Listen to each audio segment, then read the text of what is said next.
혹시 이런 순간 겪어보신 적 있으신가요? 평생 같이 늙어갈 거라 믿었던 사람들인데 어느 날부터인가 그 만남이 예전처럼 따뜻하지 않고 왠지 모르게 마음이 축 처지는 때, 늘 반복되는 잔소리, 끝없는 불평, 돌아오는 길 내내 가벼워지지 않는 마음.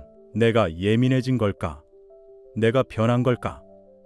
스스로 여러 번 되물어 보지만 사실 마음 깊은 곳에서는 조용히 이런 신호가 들려옵니다. 이 관계 이제는 나에게 맞지 않다. 오늘 이야기는 같은 아파트에서 20년을 함께 지내온 새 친구와 어느 날부터 자연스럽게 거리를 두기 시작한 62세 여성의 이야기입니다.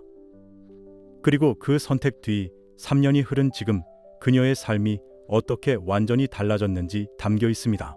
누군가를 미워해서가 아니라, 누구의 잘못 때문도 아니라, 살아가다 보면 마음이 향하는 방향이 바뀌고 관계의 온도도 달라지는 법이죠. 어쩌면 지금 이 이야기를 듣는 분들 가운데도 비슷한 감정을 숨기고 있는 분이 계실지 모르겠습니다. 그럼 천천히 그녀의 이야기를 펼쳐보겠습니다. 정은정 씨가 이 아파트에 들어온 건 지금으로부터 거의 30년 전이었습니다. 남편 직장이 가까워 이사 온 곳이었고 그때만 해도 아이 키우느라 이웃들과 자연스럽게 얼굴을 마주하던 시기였죠. 그렇게 살다 보니 비슷한 또래의 세 사람이 은정 씨 주변에 자연스럽게 남았습니다. 가장 먼저 인연이 된 사람은 혜자였습니다. 바로 위층에 살면서 반찬 냄새가 솔솔 올라오던 날, 예의상 올려다 준 나물 한 접시가 시작이었죠. 그 뒤로는 김장철마다 서로 조금씩 나눠 먹고 아이가 아플 때는 급히 약도 빌려가며 삶이 서로 엮였습니다. 두 번째는 선이었어요. 아이들이 같은 초등학교였는데 학부모 상담날 복도 의자에 나란히 앉아 선생님 왜 이렇게 안 나오시지? 하고 작은 한숨을 함께 쉬었던 그 하루가 첫 대화의 시작이었습니다. 그날 이후로 둘은 하교 시간에 종종 카페에 들러 아이들 이야기를 나누며 가까워졌습니다. 그리고 마지막은 정숙. 아파트 경로당에서 주최하는 여름 김치 나눔 봉사에 은정 씨가 우연히 참여했다가 그곳에서 열심히 밀가루 반죽을 하고 있던 정숙과 자연스럽게 어울렸습니다. 그리고 그날 함께했던 인연이 혜자, 선이까지 이어져 넷이 모여 차를 마시는 모임으로 발전했습니다. 처음엔 우리 동네 친구들이니까 편하게 지내자, 그 정도였죠. 하지만 만남이 쌓이고 세월이 흐르면서 이 관계는 어느 순간 은정 씨의 일상 속 깊은 자리를 차지하게 되었습니다. 퇴근길 남편에게도 종종 이렇게 말했죠. 여보, 우리 또 넷이서 모였어. 이 사람들은 뭐랄까, 참 오래 봐서 그런지 말 안 해도 통하는 게 있어. 남편도 알고 있었습니다. 아내에게 이 네 사람의 모임이 큰 위안이 된다는 걸요. 그런데 60대에 들어서면 서은정 씨 마음속에 아주 작은 변화가 생기기 시작했습니다. 말로 설명하긴 어려운, 그냥 조금 이상하다 싶은 장면들이 하나둘 쌓이기 시작한 겁니다. 어느 토요일 아침, 늘 가던 카페에서 넷이 모였습니다. 커피잔이 내려오기도 전에 혜자는 깊이 한숨부터 쉬었습니다. 아휴, 또 며느리랑 싸웠어. 하루도 조용한 날이 없네. 선이가 말을 받았습니다. 그건 낫다. 우리 아들은 요즘 연락도 안 해. 엄마가 뭐 그렇게 귀찮은 존재인가 몰라. 정숙도 고개를 저었습니다. 우리 집도 별 수 없지. 남편은 매일 술, 나도 지친다. 정말. 세 사람의 대화는 늘 비슷비슷했습니다. 문제는 그날따라 은정 씨가 남편 건강검진 결과 때문에 마음이 무겁던 날이라는 것이었어요. 누군가에게 그 걱정을 조금만 털어놓고 싶었죠. 용기 내서 조심스레 말을 꺼냈습니다. 사실 우리 남편이. 그런데 말끝이 채 맺히기도 전에 정숙이 손을 내저었습니다. 아휴, 너희 남편은 그래도 착하잖아. 우리 집은 진짜 답이 없다니까. 순간 은정 씨의 입술이 조용히 닫혔습니다. 그 자리에 앉아있는 동안 은정 씨는 스스로에게 물었습니다. 언제부턴가 나는 이 모임에서 내 이야기를 꺼내는 게 이렇게 어렵고 조심스러워졌을까? 그날 집으로 돌아오는 길, 비어있는 아파트 복도가 유난히 조용하게 느껴졌습니다. 그리고 마음 깊은 곳에서 아주 작은 목소리가 들렸습니다. 나 이 관계 속에서 언제부터 이렇게 외로웠지? 그 후로도 세 사람의 만남은 계속되었습니다. 하지만 은정 씨 마음속 작은 질문은 점점 더 선명해졌습니다. 왜 이 자리에만 앉으면 이렇게 기운이 빠질까? 어느 화요일 오후의 일, 그날은 은정 씨가 요양병원에 계신 친정엄마를 오랜만에 다녀온 날이었습니다. 엄마의 기력이 많이 떨어져 돌아오는 길 내내 마음이 허탈했죠. 집에 도착하자마자 전화벨이 울렸습니다. 혜자였습니다. 야, 오늘 카페에서 잠깐 보자. 너희 동네 빵집 신상 나왔다고. 평소 같으면 그래, 금방 갈게 하고 나갔겠지만 그날은 정말 몸도 마음도 모두 지쳐 있었습니다. 은정 씨는 잠시 망설이다 조심스레 말했습니다. 혜자야, 오늘은 좀 힘들겠다. 다음에 보자. 그러자 혜자의 목소리가 살짝 굳었습니다. 아니, 뭘 그렇게 바빠? 너 요즘 왜 그래? 우리 만나는 게 부담돼. 그 말투에 은정 씨는 말문이 막혔습니다. 어쩌면 그냥 그래, 다음에 보자 하고 끝나도 될 말을 왜 이상하다는 식으로 받아들이는 걸까? 전화를 끊고 난 뒤 마음이 더 복잡해졌습니다. 다음 주 등산길에서 벌어진 일. 모임 넷은 가끔 근처 작은 산에 올랐습니다. 그날도 가벼운 등산 계획이 있었죠. 산 중턱에서 잠시 쉬고 있을 때 정숙이 갑자기 말했습니다. 요즘 은정이 너 약간 우울해 보인다. 우리랑 있으면서도 자꾸 딴 데 보는 느낌이야. 선희도 덧붙였습니다. 맞아. 뭔가 숨기는 게 있는 거 아니야? 말해봐. 우린 네 편이잖아. 하지만 그 말엔 위로보다 따지고 드는 분위기가 더 강했습니다. 은정 씨는 억지 웃음을 지으며 말했습니다. 그냥 피곤해서 그래. 내가 이상한 게 아니라. 그 말을 듣던 정숙이 무심하게 툭 내뱉었습니다. 마음이 멀어진 사람은 표정만 봐도 알지. 순간 은정 씨는 가슴이 쿡 하고 내려앉았습니다. 그날 산에서 내려오는 길, 나뭇잎 스치는 소리가 이상하게 날카롭게 들렸습니다. 속으로 조용히 생각했습니다. 나는 이 사람들과 함께 있으면 왜 이렇게 불편해질까? 결정적인 한마디. 며칠 뒤 넷은 아파트 근처 식당에서 저녁을 먹었습니다. 원래 생일 축하 겸 가볍게 모이는 자리였는데 대화는 또다시 불평과 비교로만 가득 찼습니다. 그때 혜자가 갑자기 은정 씨를 보며 말했습니다. 너는 진짜 우리 고민을 똑같이 겪어보지 않아서 그래. 네 사정은 늘 평탄하잖아. 선희도 거들었습니다. 그러니까 좀 나눠봐. 내 얘기도. 우리만 늘 힘든 얘기하는 것 같아서 서운할 때가 있어. 그 말을 듣는 순간 은정 씨는 확실히 느꼈습니다. 이 관계는 더 이상 나를 건강하게 하지 못하는구나. 그녀는 조용히 물컵을 내려놓았습니다. 그리고 마음속에서 어떤 긴 끈이 툭 하고 끊어지는 소리가 들렸습니다. 집에 돌아온 은정 씨는 불을 켜지도 않은 거실에 앉아 있었습니다. 세상 전체가 적막하게 느껴지는 밤이었어요. 조용히 이렇게 중얼거렸습니다. 나도 나이가 들었는데 왜 아직도 눈치를 보며 살아야 하지? 그때 머릿속을 스친 문장이 있었습니다. 예전에 책에서 읽었던 말. 관계를 지키는 게 아니라 나를 잃지 않는 게 먼저다. 그 문장이 그날 밤 은정 씨를 꼭 붙잡아 주었습니다. 그날 이후로 은정 씨 마음속에서는 온도가 아주 서서히 그러나 확실하게 변했습니다. 이 사람들을 보며 웃는 표정보다 혼자 있을 때 한숨 쉬는 시간이 점점 더 길어졌다는 걸 그녀는 알고 있었습니다. 그리고 어느 아침 단체 카톡방에 혜자가 메시지를 남겼습니다. 이번 주 토요일 11시 우리 늘 가던 카페 자리 잡아놨어. 그 문장을 보는 순간 은정 씨의 손끝이 가볍게 떨렸습니다. 예전 같으면 아무 생각 없이 응 하고 나갔겠지만 이날은 그 단어 하나가 너무 무겁게 느껴졌습니다. 늘 가던 곳, 늘 같은 사람들, 늘 같은 이야기. 그 순간 심장이 조용히 밀려왔습니다. 이제는 돌아가기 싫다. 은정 씨는 메시지 칸을 길게 눌러 천천히 그리고 단단하게 문장을 적었습니다.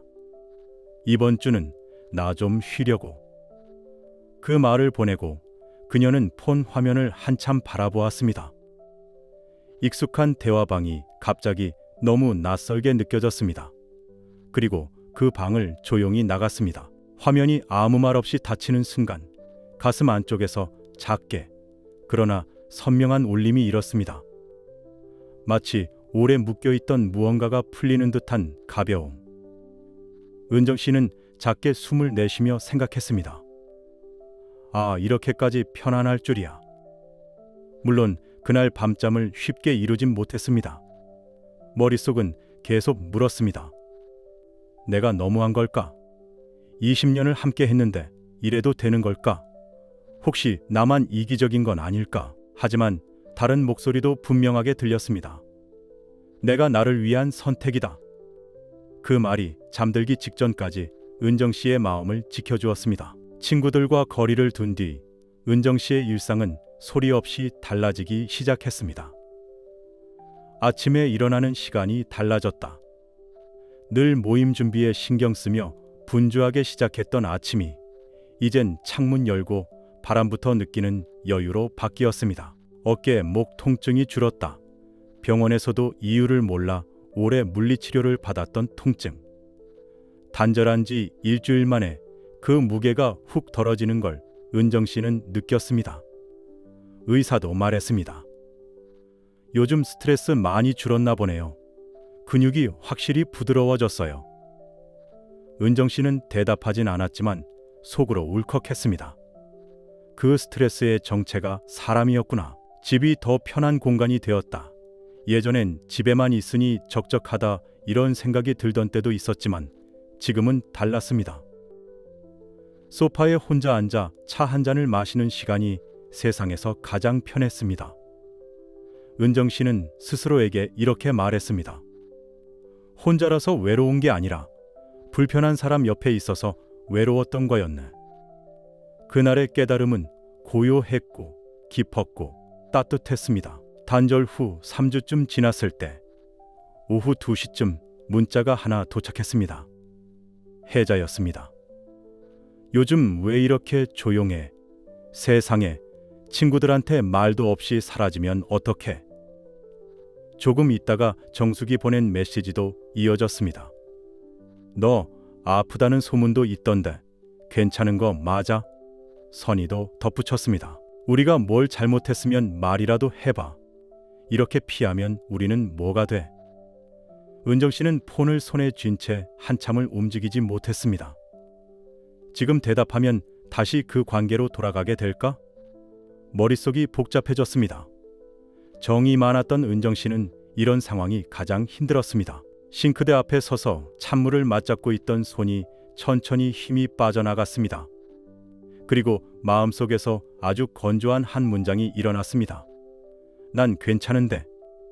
그녀는 결국 대답하지 않았습니다. 대답하지 않은 건 미움이 아니라 그동안 자신을 잃어가며 들었던 말, 견뎌낸 상처를 다시 맞이하지 않기 위한 선택이었습니다. 새 친구와의 관계를 조용히 정리한 지 어느덧 3년이 흘렀습니다. 처음엔 그 빈자리가 어색했습니다. 20년 동안 늘 같은 자리에 있던 사람들이 갑자기 사라진 느낌이었으니까요. 하지만 시간이 흐를수록 은정 씨는 놀랄만한 변화를 하나둘 경험하게 됩니다. 마음이 고요해졌어요. 예전에 은정 씨는 집으로 돌아오면 늘 가슴이 답답했습니다. 그 답답함이 사람 때문이었음을 3년이라는 시간이 완전히 증명해 주었습니다. 지금 그녀는 식탁에 혼자 앉아 따뜻한 차를 마시는 그 순간이 믿기 어려울 만큼 편안하다고 말합니다. 예전엔 조용한 시간이 외로웠는데 지금은 이 시간이 저를 살게 해요. 건강이 좋아졌다 관계를 끊고 난 뒤 가장 먼저 달라진 건 몸이었습니다. 혈압이 안정되고 오랫동안 안 사라지던 어깨 결림이 거짓말처럼 줄었습니다.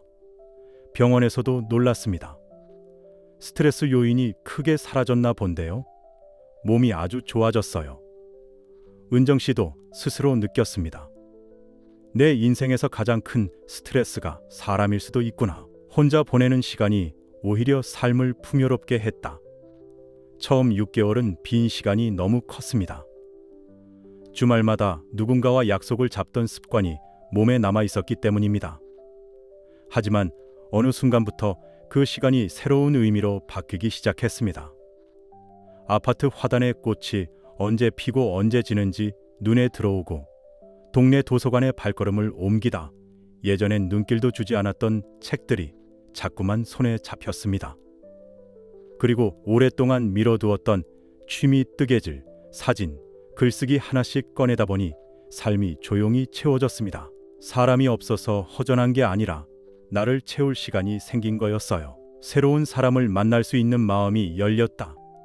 아이러니하게도 관계를 정리하고 난 뒤 은정 씨 삶에는 오히려 새로운 사람들이 천천히 들어왔습니다. 주민센터 요가반에서 만난 두 사람과는 말수가 적어도 편했습니다. 누구도 서로를 가르치려 들지 않고, 누구도 누군가의 집안을 흉보지 않고, 누구도 다른 사람의 걱정을 가볍게 넘기지 않았습니다.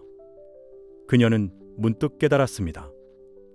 나한테 맞는 사람은 내 속도를 존중하는 사람이구나. 예전 친구들과는 다시 만나지 않았다. 새 친구와는 연락이 완전히 끊겼습니다. 누구의 잘못 때문이 아니라, 누구를 미워해서도 아니라 그저 방향이 달라졌기 때문입니다. 은정 씨는 말합니다. 그 사람들도 나름의 삶이 있을 거예요. 내 속도와 맞지 않았을 뿐 미움은 없어요. 다만 돌아가고 싶은 마음도 없어요. 이 말에는 원망도 후회도 없었습니다. 그저 자기 삶을 지키며 살아온 사람이 조용히 도달한 결론이었습니다. 그녀가 깨달은 한 가지 진실. 3년이 지난 지금 그녀는 종종 과거를 돌아보며 이렇게 말합니다. 사람 때문에 상처받을 때보다 사람 때문에 지칠 때가 훨씬 위험하다는 걸 알았어요. 그리고 그 다음엔 이 말이 따라옵니다. 불편한 관계는 나이가 들수록 더 무거워져요. 늦기 전에 내려놓는 게 결국 나를 살립니다. 혹시 지금 누군가와의 관계에서 설명하기 어려운 불편함을 느끼고 있다면 그 마음을 절대 작게 여기지 마세요. 그건 나이가 들수록 더 깊어지는 내 마음의 건강 신호입니다. 은정 씨의 이야기는 누가 옳고 누가 그르다는 이야기가 아닙니다. 단지 내 삶의 속도에 맞지 않는 사람을 용기 내어 조용히 내려놓았을 뿐, 그 선택이 삶 전체를 바꿔놓았다는 이야기입니다. 나이가 들수록 내 마음은 더 정직해집니다. 지금 이 이야기를 끝까지 듣고 계신 분들 가운데 아마도 누군가는 은정 씨의 마음과 비슷한 자리에 조용히 서 있을지도 모릅니다. 누군가와의 만남이 예전 같지 않고, 돌아오는 길마다 왠지 모르게 마음이 가라앉고, 같이 있을 땐 말이 많다가도 집에 오면 더 지치는 느낌. 그런 감정은 절대 사소한 게 아닙니다. 나이가 들수록 사람의 마음은 더 정직해지고, 내가 편안한 사람인지, 내 에너지를 앗아가는 사람인지 예전보다 훨씬 빠르게 알아챕니다. 은정 씨도 그렇게 깨달았습니다. 평생 가는 친구는 오래 만난 사람이 아니라 나를 편하게 해주는 사람이다. 그 한 줄이 3년 전 그녀의 삶을 바꾸어 놓았죠. 그리고 지금 그녀는 예전보다 훨씬 조용하고, 훨씬 건강하고, 훨씬 행복합니다. 왜냐하면 사람을 버린 게 아니라 스스로를 지켜내는 선택을 했기 때문이에요. 혹시 지금 비슷한 고민을 하고 있다면 서둘러 결론 내릴 필요는 없습니다. 다만 그 마음이 말해주는 신호를 한 번쯤 가만히 들어보면 좋겠습니다. 책에서 읽은 문장이 문득 떠오릅니다. 관계가 평화로울 때 사람은 살고 싶은 삶으로 다시 걸어간다. 이 말처럼 당신의 삶도 조용한 평화 속으로 들어가길 바랍니다. 그리고 그 안에서 당신만의 속도로, 당신만의 방식으로 더 단단해지길 바랍니다. 오늘 이야기가 마음에 조금이라도 와 닿았다면 구독과 좋아요, 알림 설정까지 부탁드립니다.